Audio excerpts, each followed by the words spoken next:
ચલો વિદ્યાર્થી મિત્રો, વિદ્યુત ચુંબકીય પ્રેરણ ચેપ્ટરમાં હવે આપણે આગળ જોવાના છે ઉદાહરણના દાખલા. ઉદાહરણના દાખલામાં 1 થી 3 દાખલા આપણે પહેલા વિડિયો લેક્ચરમાં કરી નાખ્યા છે. બરાબર. ચોથા દાખલાથી આપણે શરૂઆત કરવાની છે. ચોથા દાખલાની અંદરની આકૃતિ જે છે આપણને બોર્ડ ઉપર આપી છે, પણ પહેલા પ્રશ્નમાં શું છે એ જોઈએ, પછી આપણે આગળ વધીએ. પ્રશ્નમાં કંઈક એવું આપ્યું છે કે આકૃતિમાં જુદા જુદા આકારના સમતલ ગાળાઓ દર્શાવેલ છે જે લૂપના સમતલને લંબ અને વાચકથી દૂર તરફની દિશામાંના ચુંબકીય ક્ષેત્રમાંથી બહાર તરફ કે અંદરની તરફ ગતિ કરે છે. તો લેન્ઝના નિયમનો ઉપયોગ કરીને દરેક ગાળામાં પ્રેરિત વિદ્યુત પ્રવાહની દિશા જે છે એ નિર્ધારિત કરો. તો અહીંયા જો વિદ્યાર્થી મિત્રો, આ 3 તમને ગાળાઓ આપ્યા છે. આ એક ચોરસ લંબચોરસ આકારનો એક ગાળો છે, કોઈ એક ત્રિકોણ આકારનો ગાળો છે, અને આ કોઈ અનિયમિત આકારનો ગાળો છે. ચોકડીની નિશાની તમને બતાવે છે કે ચુંબકીય ક્ષેત્ર પુસ્તકના પાનની અંદર જતી દિશામાં છે. આ ત્રણેય જે ગાળાઓ છે એમાં અલગ અલગ વસ્તુ તમને આપી છે. આ લંબચોરસ ગાળો જે છે એને એ અંદર લઈને આવે છે. બરાબર. ચુંબકીય ક્ષેત્રની અંદર લઈને આવે છે. આ જે છે અને નામ કંઈક આપી દઈએ. પહેલા નંબરનો ગાળો, બીજા નંબરનો ગાળો અને ત્રીજા નંબરનો ગાળો. ત્રીજા નંબરનો ગાળો જે છે એને ક્યાં લઈ જાય છે? તો કે ક્ષેત્રની બહાર જે છે લઈ જાય છે. બરાબર. તો ક્ષેત્રની બહાર લઈ જાય છે. અને આ ત્રીજા નંબરનો જે ગાળો છે એને પણ શું કરે છે? ક્ષેત્રની બહાર લઈ જાય છે. તો અહીંયા તમે જો પહેલા નંબરનું જે ગૂંચળું જે છે, પહેલા નંબર માટે લંબચોરસ ગૂંચળા માટે લંબચોરસ જે ગૂંચળું આપ્યું એમાં શું થાય છે કે એને પુસ્તકના પાનની અંદર લાવે છે, ટૂંકમાં ક્ષેત્રમાં લાવે છે. તો ક્ષેત્રમાં લાવતા શું થાય? તો કે ક્ષેત્રમાં લાવતા તમારું ફ્લક્સ જે છે એ વધે. શું થાય? ફ્લક્સ જે છે એ વધે. ફ્લક્સ વધે એટલે ઈએમએફ જનરેટ થાય, પ્રવાહ જનરેટ થાય, અને એની દિશા જે છે એ વિરોધ કરતું હોય. ફ્લક્સ વધતો હોય તો વધતા ફ્લક્સનો વિરોધ કરે એ જ દિશામાં તમારે પ્રેરિત પ્રવાહ ઉત્પન્ન થાય.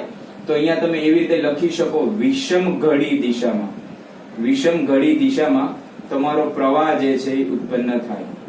બરાબર. વિષમ ઘડી એટલે કઈ રીતના કહી શકાય? A B C D દિશા તમારે જોતી હોય પ્રવાહની, તો પ્રવાહની દિશા ABCD, ABCD વિષમ ઘડી દિશામાં.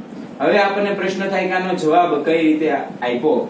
તો એના માટે લેન્ઝનો નિયમ તમે યાદ કરો. લેન્ઝના નિયમમાં કંઈક એવું હતું, માની લો કે કોઈ એક તમારી પાસે ગજિયો ચુંબક છે, આ એનો નોર્થ છેડો, આ એનો સાઉથ છેડો, અને એક કોઇલ તમારી પાસે છે, ગૂંચળું.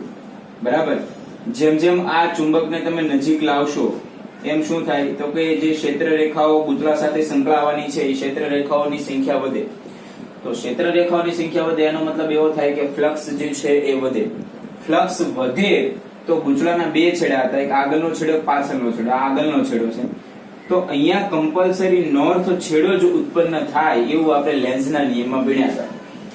તો વધતું ફ્લક્સ તમને શું આપે? તો કે n અહીંયા આપે. આખું ગૂંચળું આ રીતના હોય તો આ ભાગ છે એ કેવો બને? નોર્થ છેડો બને, અને પાછળનો છે સાઉથ. નોર્થ આપણે લીધું હતું વિષમ ઘડી. બરાબર. તો ફ્લક્સ વધે એટલે વિષમ ઘડી દિશામાં તમારો પ્રવાહ જે છે બને. એવી જ રીતે આ બંનેમાં પણ તમે જવાબ આપી શકો. ત્રિકોણ આકારની જે લૂપ તમને આપી છે એ ત્રિકોણ જે લૂપ છે એમાં શું થાય છે? તો કે એને ક્ષેત્રની બહાર લઈ જવાનો પ્રયત્ન કરે છે. ક્ષેત્રની બહાર લઈ જવાનો પ્રયત્ન કરો એટલે શું થાય? તો કે ફ્લક્સ જે છે એ ફ્લક્સમાં ઘટાડો થાય. ફ્લક્સમાં ઘટાડો થયો એનો મતલબ એવો થાય કે પ્રવાહની દિશા જે છે એ કઈ હશે? તો કે સમઘડી દિશા. કારણ કે ચુંબકને દૂર લઈ જાઓ એટલે ક્ષેત્ર ફ્લક્સ છે એ ઘટે. ફ્લક્સ ઘટે એટલે દિશા કઈ હોય? સમઘડી દિશા. સમઘડી દિશામાં તમારો પ્રવાહ હોય અને તમારે લખવું હોય તો તમે એવી રીતે લખી શકો કે ભાઈ ACB માર્ગ જે છે એ ACB માર્ગમાં ACB સમઘડી, આમાં વિષમ ઘડી. એવી જ રીતે ત્રીજા નંબરની લૂપ જે છે એની માટે અનિયમિત આકારની જે લૂપ છે, તો અનિયમિત આકાર માટે એમાં શું છે? તો કે બહાર જાય છે તો ફ્લક્સ જે છે એ ઘટે છે. તો ફ્લક્સ ની કિંમત જો ઘટે તો પ્રવાહ જે છે એ સમઘડી દિશામાં, ઓકે, અને ABCD દિશામાં, ABCD માર્ગ ઉપર. તમને નાનકડો એવો પ્રશ્ન છે આની જેવો જ 5મા નંબરનો દાખલો છે. થોડુંક એક બે વસ્તુ તમને એક્સ્ટ્રા એમાં આપી છે. એ 5મા નંબરનો દાખલો જે છે, ઉદાહરણનો 5મા નંબરનો દાખલો, એ તમારે કરવાનો છે હોમવર્કની અંદર. અને હવે પછી આપણે જોઈએ 6થા નંબરનો દાખલો. નોંધી લો.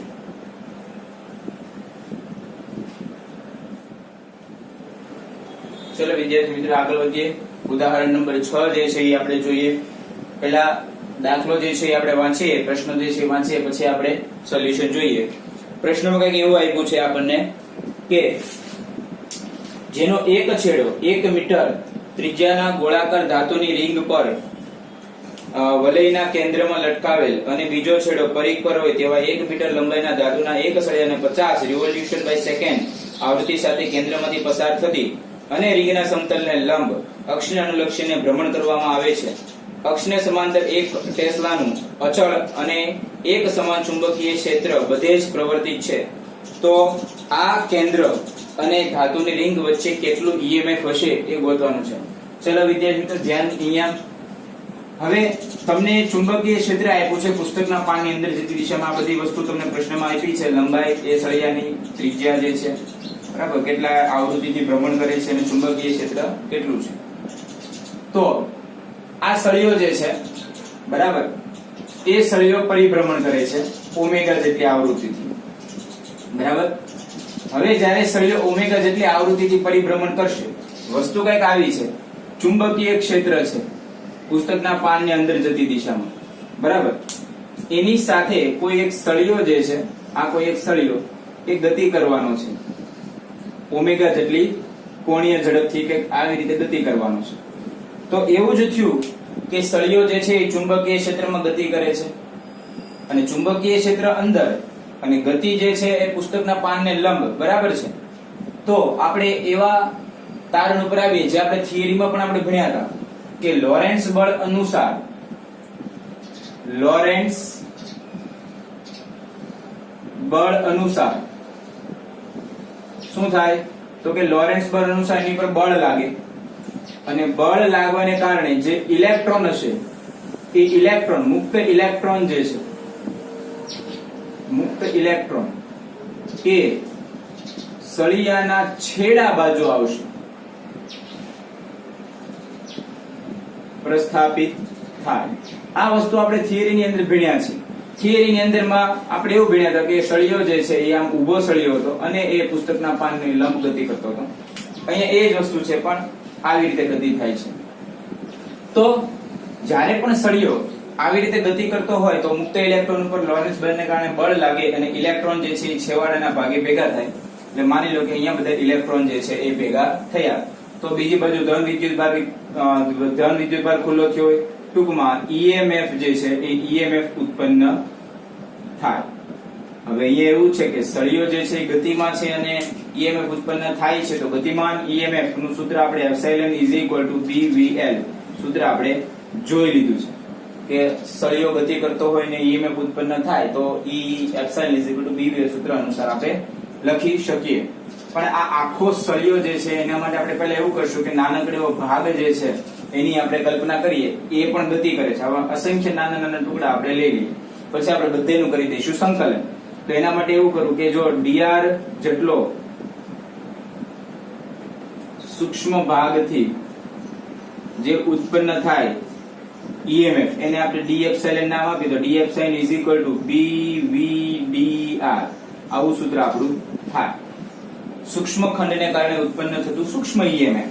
હવે જો તમારે કુલ EMF ની ગણતરી કરવી હોય તો કુલ EMF તો કે epsilon integration of d epsilon ક્યાંથી ક્યાં સુધી કરશો તો કે 0 થી r, કેપિટલ R એની ત્રિજ્યા આપણને આપી છે. તો 0 થી r કેપિટલ R સુધી એની ત્રિજ્યા, એટલે 0 થી કેપિટલ R d એપ્સિલોન નું સૂત્ર BVDR.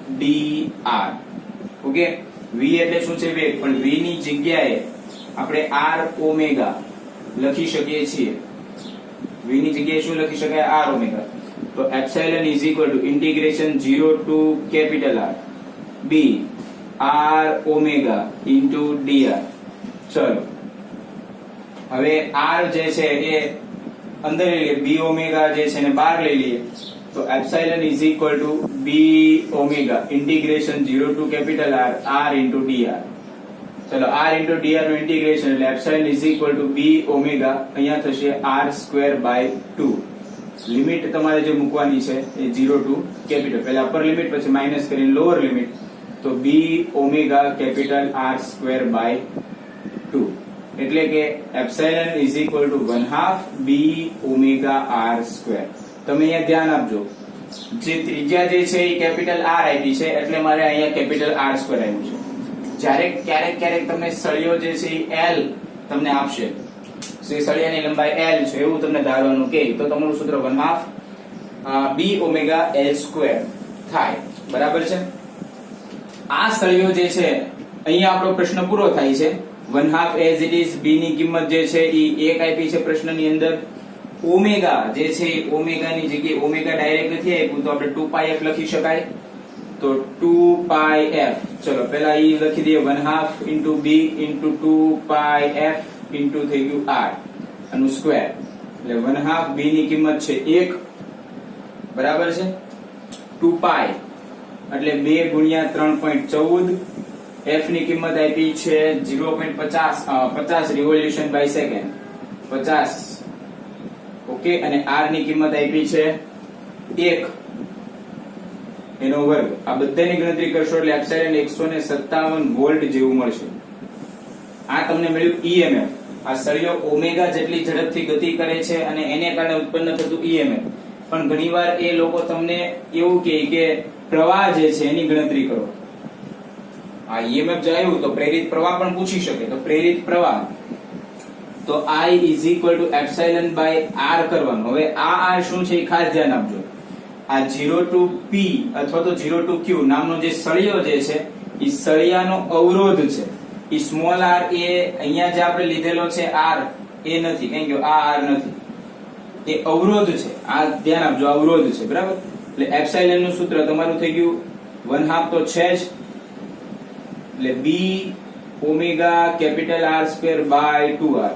તો આ વસ્તુ તમને પ્રેરિત પ્રવાહની, જે પ્રશ્નમાં તમને આપ્યું નથી પ્રેરિત પ્રવાહ, પણ માની લો કે તમને ગોતવાનું કે તો આ પ્રેરિત પ્રવાહનું સૂત્ર તમારું થાય I is equal to epsilon by r કરો એટલે b omega r square by 2r. ટૂંકમાં તમારું EMF હતું ભાગ્યા તમારે v is equal to ir અને I is equal to v by r વસ્તુ તમારે કરવાની. આ સૂત્ર તમારે યાદ રાખવાનું. આ સૂત્ર ભવિષ્યની અંદર ઉપયોગમાં આવશે, બરાબર. કોઈ ચુંબકીય ક્ષેત્ર પુસ્તકના પાનની અંદર જતી દિશામાં હોય અને સળિયો જે છે વર્તુળાકાર માર્ગે ગતિ કરતો હોય, બરાબર, તો સૂત્ર કયું લાગશે તો કે 1/2 b ઓમેગા r સ્ક્વેર. ભવિષ્યમાં આવે તો ડાયરેક્ટ આ સૂત્રનો ઉપયોગ કરી અને ગણતરી કરી કાઢવાની. ઓકે, જોઈ લો.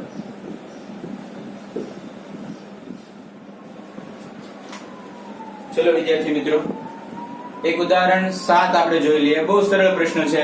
આની પહેલાની જે થિયરી હતી epsilon is equal to 1/2 b omega r square સૂત્ર અનુસાર આપણે એની સાબિતી આપવાની છે.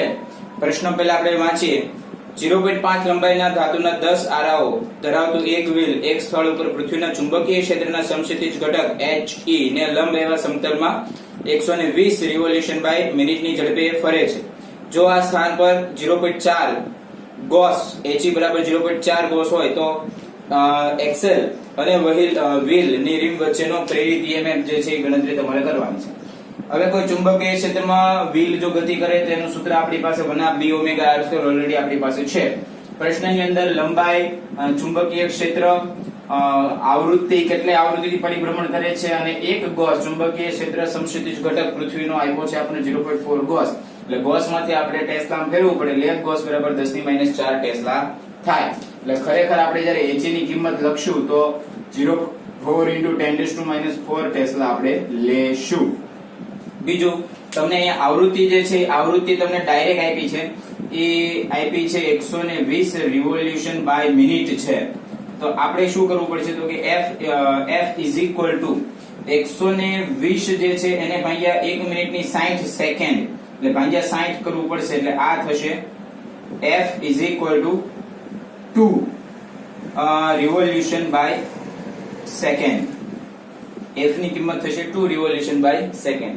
એ બધી કિંમત તમારે અહીંયા મૂકવાની. આ છે 1/2 b ની કિંમત તમારી પાસે છે 0.4 ગુણ્યા 10⁻⁴. ઓમેગા ની કિંમત તમારી પાસે છે 2 અને r ની કિંમત તમારી પાસે છે 0.5 એનું સ્ક્વેર, 0.5 એનું સ્ક્વેર. ઓમેગાની જગ્યાએ આપણે લખી શકશું 2πf. શું લખી શકાય? આ તો આપણે ખાલી phi મેળવ્યું 2πf. ઓમેગાની જગ્યાએ આપણે લખવું પડશે 2πf. બરાબર? એટલે ઓમેગા ઇઝ ઇક્વલ ટુ 2π અને f ની કિંમત તમારી પાસે 2 છે. એટલે actually omega is equal two કેટલું થઈ ગયું? તો કે 4π. ઓકે, તો ડાયરેક્ટ જો તમારે ઓમેગા ની કિંમત લખવી હોય તો 0.4 × 10⁻⁴ એ ચુંબકીય ક્ષેત્ર થઈ ગયું. આ 4π અને 0.5 એનો કરવાનો વર્ગ. આ ગણતરી કરશો એટલે આ જવાબ તમને 6.28 × 10⁻⁵ તમને મળશે. બરાબર? આંટાઓની સંખ્યા અહીંયા આપી છે, પણ આંટાઓની સંખ્યા આપણે ધ્યાનમાં લેશું નહીં, કારણ કે જે EMF ઉત્પન્ન થાય એ ક્ષેત્રને સમાંતર જ ઉત્પન્ન થાય. સમાંતર ઉત્પન્ન થાય તો આંટાની સંખ્યા આપણે ધ્યાનમાં લેવાતી નથી. ઓકે, નાનકડો એવો પ્રશ્ન છે, જોઈ લો.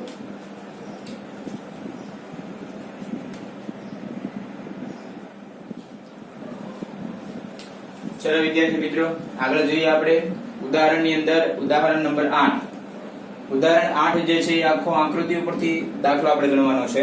એટલે સૌથી પહેલા આપણે પ્રશ્ન જે છે એ વાંચીએ, પછી આપણે આગળ જોઈએ. પ્રશ્નમાં કંઈક એવું આપ્યું છે કે આકૃતિ A નો સંદર્ભ લો. લંબચોરસ વાહકની ભુજા PQ ને x બરાબર 0 થી બહાર તરફ ગતિ કરાવવામાં આવે છે. એક સમાન ચુંબકીય ક્ષેત્ર સમતલને લંબ છે અને x બરાબર 0 થી x બરાબર b સુધી વિસ્તરેલ છે અને x ગ્રેટર ધેન b માટે તે શૂન્ય છે. માત્ર ભુજા PQ જ નોંધપાત્ર અવરોધ R ધરાવે છે. જ્યારે PQ ને અચળ ઝડપ v સાથે x બરાબર 0 થી x બરાબર 2b સુધી બહારની તરફ ખેંચવામાં આવે અને ત્યારબાદ x બરાબર 0 પર પરત ખસેડવામાં આવે તો સ્થિતિનો વિચાર કરો. ફ્લક્સ, પ્રેરિત EMF, ભુજાને ખેંચવા માટે જરૂરી બળ અને જૂલ ઉષ્મા તરીકે વ્યય થતા પાવર માટેના સૂત્ર મેળવો. અંતર સાથે આ રાશિઓને બદલાવને રેખાંકિત કરો. તો અહીંયા જો વિદ્યાર્થી મિત્રો, આકૃતિ ઉપરથી ગણવાનું હોવાથી આખો પ્રશ્ન પહેલા જ તમને ગણતરી કરીને આપી દીધો છે. હવે આપણે એક એક વસ્તુ લઈએ અને આપણે જોઈએ.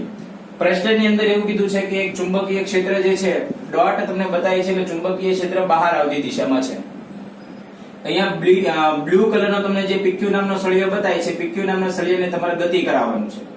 ક્યાંથી ગતિ કરાવશો? તો x બરાબર 0 મતલબ અહીંયાથી ઉપાડવાનો, b સુધી લાવવાનો, ખેંચીને તમારે b સુધી લાવવાનો, ત્યાંથી 2b સુધી લાવવાનો અને ફરીવાર ગતિનું પુનરાવર્તન તમારે પાછું x બરાબર 0 સુધી કરવાનું. ટૂંકમાં x બરાબર 0 થી 2b સુધી આવવાનું છે અને 2b થી પાછું x બરાબર 0 સુધી આવવાનું છે. અને આ જે સળિયો જે છે એને ગતિ કરાવતા ફ્લક્સ, EMF, બળ અને પાવર, એમાં જે કોઈ વસ્તુ બદલાતી હોય એની નોંધણી આપણે અહીંયા કરવાની છે. અહીંયા તમે જો મેં સિચ્યુએશન જે છે એના નામ કંઈક આપી દીધા છે, KLM. બરાબર? KLM. અને અહીંયાથી તમે પાછા આવશો તો MLK. એટલે અહીંયા જો તમે નામ આપવા જાઓ તો આ આપણું જે છે એ K થશે. KLM, જેમ પછી પાછું L અને પાછું K. આ રીતની વસ્તુ છે. ઓકે, KLM પછી M થી પાછું L અને L થી પાછું K. આવી રીતની આપણી પરિસ્થિતિ છે. ચાલો હવે આપણે જોઈએ તો કરવાનું શું છે. તો કે આ સળિયાને ધીમે ધીમે ખસેડવાનો. આપણે એક વસ્તુ પહેલા પકડીએ. સૌથી પહેલા આપણે ધ્યાન કેન્દ્રિત કરીએ ફ્લક્સ ઉપર. ફ્લક્સ એટલે શું? તો કે ક્ષેત્રમાં જો બદલાવ થાય, ક્ષેત્ર રેખાઓની સંખ્યામાં બદલાવ થાય તો ફ્લક્સ ઉત્પન્ન થાય. બરાબર? કારણ કે ફ્લક્સનું સૂત્ર શું છે? તો ફ્લક્સનું સૂત્ર phi = BA cos θ છે. cos તો 0 આપણે ગણતરીમાં લઈ લઈએ તો B અથવા A ચેન્જ થવું જોઈએ. તો અહીંયા તમે જો તમારે શું કરવાનું, તો x બરાબર 0 થી 2b સુધી તમે લઈ જાઓ. આ સળિયાને ધીમે ધીમે તમે આગળ લઈ જાઓ. પહેલા x બરાબર 0 પાસે છો તમે. ક્યાં છો? x બરાબર 0 પાસે. x બરાબર 0 એટલે તમે એક્ઝેક્ટ અહીંયા છો આના ઉપર. તો ત્યારે ફ્લક્સ શું હોય? તો કે 0. તો અહીંયા ફ્લક્સ તમને આ ફ્લક્સ વાળો ગ્રાફ છે, આ EMF નો છે, આ બળનો છે અને નીચેનો જે આપ્યો છે પાવરનો છે. તો x બરાબર 0 પાસે શું હોય? તો ફ્લક્સ તમારું 0 હોય. એટલે જો અહીંયા ફ્લક્સ તમારું 0 છે. કઈ સ્થિતિમાં? x બરાબર 0 એટલે કે અહીંયા K પાસે. હવે સળિયો અહીંયા છે, ધીમે ધીમે તમે ગતિ કરાવશો એટલે શું થશે કે ક્ષેત્ર જે છે એ વધારે ને વધારે, કારણ કે ક્ષેત્ર વધતું જાય. PQRS નું ક્ષેત્રફળ જે છે, અહીંયા SPQRS લીધું છે ને SPQR, એનાથી કે મતલબ નથી. ફ્લક્સ જે છે એ તમારું વધતું જાય. એટલે કઈ રીતના વધશે? એટલે આ x જે છે એની કિંમત વધે. એટલે ફ્લક્સનું સૂત્ર આપણી પાસે છે, ફ્લક્સ phi = BLX. એટલે મેં ફ્લક્સનું સૂત્ર મૂકી દીધું, ફ્લક્સ phi = BLX. ક્યાં સુધી આ વસ્તુ શક્ય છે? તો કે અહીંયા સુધી શક્ય છે, B સુધી શક્ય છે, મેક્સિમમ અહીંયા સુધી આવે, પછી તમારે ફ્લક્સ આવશે નહીં, કોન્સ્ટન્ટ થઈ જાય એવું બોલાય, બરાબર. ફ્લક્સ શું થઈ જશે? કોન્સ્ટન્ટ, બરાબર. તો જો 0 થી L સુધી તમારું ફ્લક્સ વધતું ગયું, L થી પાછા L સુધી તમે આવો, અહીંયા L, પછી તમે આગળ વધ્યા, હવે ચુંબકીય ક્ષેત્ર છે નહીં એટલે ફ્લક્સ કોન્સ્ટન્ટ થઈ ગયું, બરાબર. ક્યાં સુધી? તો કે M સુધી. M થી પાછા L ઉપર આવો ત્યાં સુધી ફ્લક્સ તમારું કોન્સ્ટન્ટ, L થી પાછા K ઉપર આવો એટલે તમારું ક્ષેત્ર જે છે ક્ષેત્રફળ ઘટે છે, ક્ષેત્રફળ ઘટે એટલે ફ્લક્સ જે છે એ તમારી કિંમત ઘટે. બે વસ્તુ મેં તમને આપી છે, 0 less than or equal to x, x સુધી, અથવા તો લેસ ધેન b, b ની અંદર હોય ત્યાં સુધી તમારું ફ્લક્સ આટલું, b less than or equal to x અથવા તો લેસ ધેન 2b, એના માટે આ વસ્તુ છે. ઓકે, ચલો. પ્રેરિત EMF, તો ફ્લક્સ જે છે એની ઉપરથી જ EMF મળે, તો ફ્લક્સમાં થતો ફેરફારનો દર એ તમને EMF આપે એટલે મેં એપ્સિલોન લઈ લીધું. હવે તમે અહીંયા આવી જાવ આકૃતિની અંદર, અહીંયા તમારું ફ્લક્સ જે છે એ વધે છે. ફ્લક્સ વધતું હોય તો EMF એવી રીતે જનરેટ થાય કે જે ફ્લક્સનો વિરોધ કરે. તો ફ્લક્સ વધતું હોય તો તમને EMF કેવું મળે? તો કે ઘટાડાનું મળે, કારણ કે સૂત્રમાં જ આવે છે -d∅dt. એટલે આ જો EMF તમને મળ્યું આટલા વિસ્તારમાં ઘટાડાનું. પછી આટલા વિસ્તારમાં ફ્લક્સ તો કોન્સ્ટન્ટ છે, ફ્લક્સ કોન્સ્ટન્ટ હોય તો EMF જનરેટ થાય નહીં, તો EMF અહીંયા તમારું થઈ ગયું 0. પછી તમારું ફ્લક્સ ઘટ્યું, એટલે EMF જે છે એ ઘટવાનો માઈનસ, ઈ માઈનસ કરીને તમારું EMF જે છે એ પ્લસ. ઓકે, જો તમારે કન્ડિશન પ્રમાણે જોવું હોય તો less than equal to x અને લેસ ધેન b માટે BVL, કારણ કે d∅dt epsilon is equal to direct BVL લખો તો પણ વાંધો નથી, માઈનસ ની કિંમત. અને બહારની બાજુમાં તો શું થાય? એપ્સિલોન. અહીંયા જો વિસ્તાર જે છે ત્યાં તો એપ્સિલોન તમારું શું થાય? 0, કારણ કે ફ્લક્સ પણ તમારું કોન્સ્ટન્ટ છે, ફ્લક્સ બદલાતું નથી એટલે EMF તમારું 0. ઓકે, હજી એક વસ્તુ આગળ વધીએ કે જો અહીંયા EMF જનરેટ થાય તો પ્રેરિત પ્રવાહ, માની લો કે epsilon is equal two BVL/R હોય તો બળ જે છે, બળનું સૂત્ર F is equal two BL, already ચોથા ચેપ્ટરમાં આપણે ભણી ગયા. I ની કિંમત મૂકો એટલે BVL/R, એટલે તમારું સૂત્ર B²L²V/R થઈ ગયું. આ ક્યારે? તો કે less than equal to x or less than b માટે. Less than equal to x, b less than equal to x, otherwise less than 2b માટે f તમારું શું થાય? 0. એ કઈ રીતના 0 આવ્યું? તો તમે અહીંયા જુઓ, આ વસ્તુ જે છે એ EMF છે, અહીંયા તમારું EMF નેગેટિવ આવ્યું. EMF નેગેટિવ હોય તો ઓબ્વિયસલી તમારું બળ જે છે એ પણ શું આવે? તમારું નેગેટિવ. સૂત્ર તમારે જોતું હોય, સૂત્ર તમારી પાસે છે, બરાબર. નેગેટિવ એટલા માટે છે કે સળિયાને ગતિ કરાવવા માટે એટલું બળ તમારે આપવું પડે, અને EMF ની જે દિશા છે એની વિરુદ્ધમાં બળ તમારે આપવું પડે. યાદ કરો લેન્ઝનો નિયમ, બરાબર છે. એ ગૂંચળાને આગળ ને આગળ લાવવું હોય તો તમારે પાછળથી સતત તમારે બળ કરવું પડે. એની દિશા ડાબી બાજુની છે એટલા માટે મેં નેગેટિવ માં લીધું છે. ઓકે, પછી આ ઉપર પોઝિટિવ માટે. એવી જ રીતે જો તમારે પાવરની ગણતરી કરવાની થાય, જૂલ ઉષ્મા વ્યય થાય તો પાવર P = I²R, I ની કિંમત મૂકી દીધી એટલે આ કિંમત મૂકી દીધી. કન્ડિશન 0 લેસ ધેન x અથવા તો લેસ ધેન b માટે, અથવા તો 0 ક્યારે આવશે? તો કે b less than equal to x or less than b માટે. એ તો બળ ઉપરથી જ વસ્તુ આવવાની છે, અધરવાઇઝ પાવર જે છે એ ઉષ્માનું વિખેરણ કોની ઉપરથી આવે? તો કે પ્રવાહ ઉપરથી. તો પ્રવાહ ઉપરથી તમને પાવર મળી ગયો, અને એને 4 ના ગ્રાફ. ઓકે, જોઈ લો.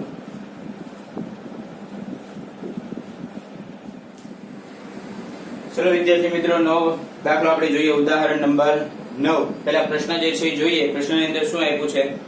તો કે બે સમકેન્દ્રિત ગોળાકાર ગૂંચળા, એક નાની ત્રિજ્યાનું R1 અને બીજું મોટી ત્રિજ્યાનું R2 નું, કે જ્યાં R1 is much less than R2 ને કેન્દ્રો સંપાત થાય એ રીતે સમઅક્ષીય મૂકવામાં આવ્યા છે, તો ગોઠવણનું અન્યોન્ય પ્રેરકત્વ જે છે એ તમારે મેળવવાનું છે. તમે જો, તમને આ પ્રશ્નની અંદર બે ગૂંચળાઓ, ગોળાકાર રિંગ તમને આપી છે.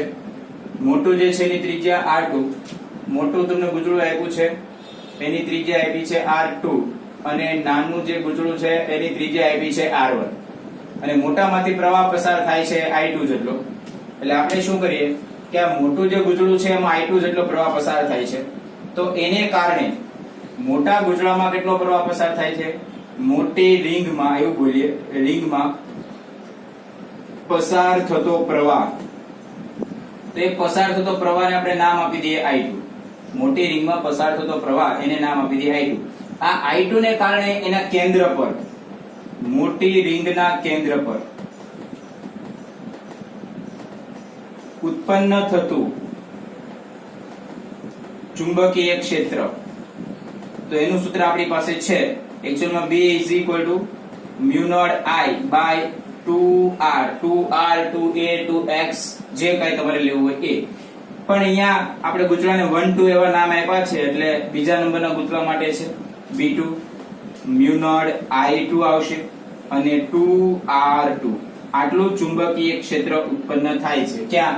તો કે આ R2 ત્રિજ્યાવાળી રિંગને કારણે કેન્દ્ર ઉપર આટલું ચુંબકીય ક્ષેત્ર ઉત્પન્ન થાય છે.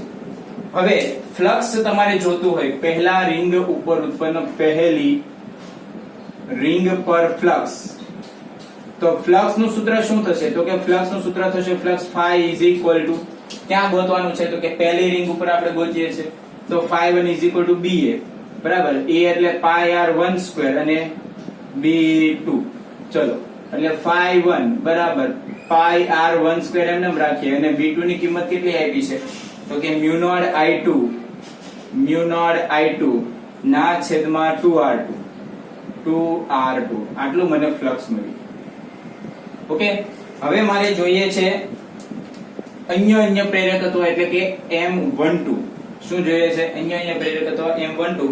તો M12 હોય તો આપણે શું શીખ્યા હતા? તો કે phi1 by I2 આવે. ઓકે, તો M12 એટલે phi1 ની કિંમત pi r1² mu naught I2 ના છેદમાં 2R2. ઓકે, અને એક I2 આવશે. I2 કેન્સલ એટલે M12 ની કિંમત mu naught pi r1² divided by 2R2. આવું તમને M12 ની કિંમત મળી.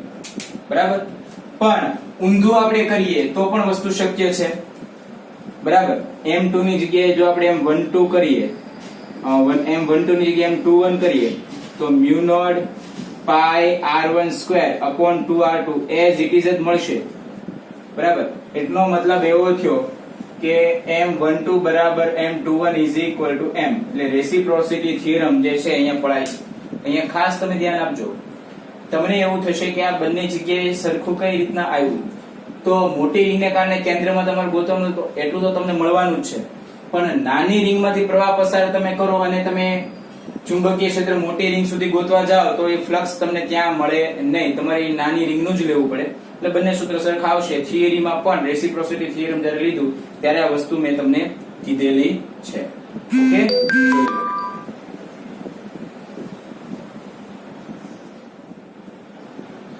ચલો તો નેક્સ્ટ પ્રશ્ન આપણે જોઈએ ઉદાહરણ નંબર 10. બરાબર. સાબિતીવાળો દાખલો છે. પહેલા આપણે દાખલો રકમ વાંચીએ.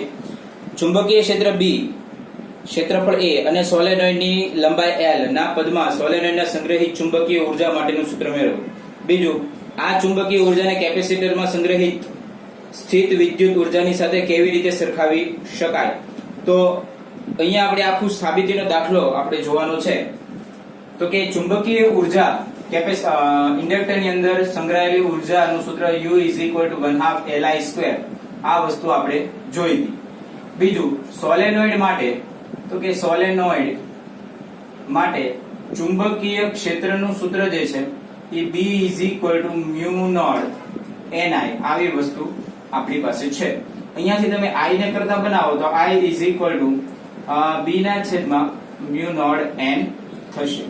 ઓકે, આને કંઈક આપી દો સમીકરણ નંબર 1, આને આપી દો સમીકરણ નંબર 2. હવે સોલેનોઇડ માટે આત્મ પ્રેરકત્વનું સૂત્ર, સોલેનોઇડ માટે આત્મ પ્રેરકત્વ, તો આત્મ પ્રેરકત્વનું સૂત્ર શું છે સોલેનોઇડ માટે? તો કે L = mu naught N² A/L. આવું સૂત્ર આપણી પાસે છે.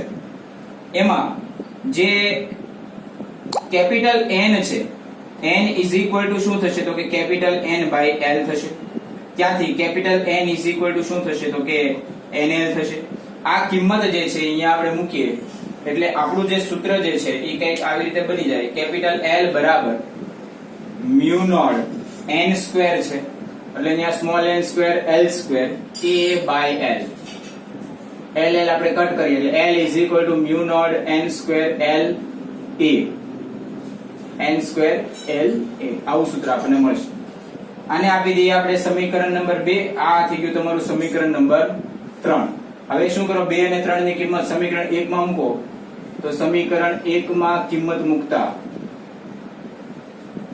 તો સમીકરણ 1 તમારું કેવું છે તો કે u is equal to 1/2 l ની જગ્યાએ ડાયરેક્ટ મૂકો mu naught n square l a બરાબર, અને i તો i ની જગ્યાએ આ સમીકરણ તમારું પ્રવાહ વાળું ડાયરેક્ટ સ્ક્વેર કરો b સ્ક્વેર ના છેદમાં mu naught square into n square, આવું સૂત્ર થાય. n સ્ક્વેર તમારે થઈ ગયું કટ, એટલે u is equal to 1/2 mu naught l a b square, આવું સૂત્ર તમને મળે. પણ જો એકમ કદ દીઠ હોય તો એકમ કદ દીઠ તમે હવે નામ આપો small u is equal to capital U by a l is equal to 1/2 mu naught l a b square ના છેદમાં a l કટ થઈ જાય એટલે small u is equal to 1/2 mu naught b square. આ તમે યાદ કરો, કેપેસિટરની સંગ્રહિત ઉર્જાનું સૂત્ર આપણી પાસે હતું 1/2 એપ્સિલોન નોટ e સ્ક્વેર, જેવું જ સૂત્ર તમને મળે છે. આ તમારું સોલેનોઇડ માટેનું, આ તમારું કેપેસિટર માટેનું સંગ્રહિત ઉર્જાના સૂત્ર સાથે બંધ બેસતું મળે છે. ઓકે, આખો સાબિતીનો દાખલો છે, જોઈ લો.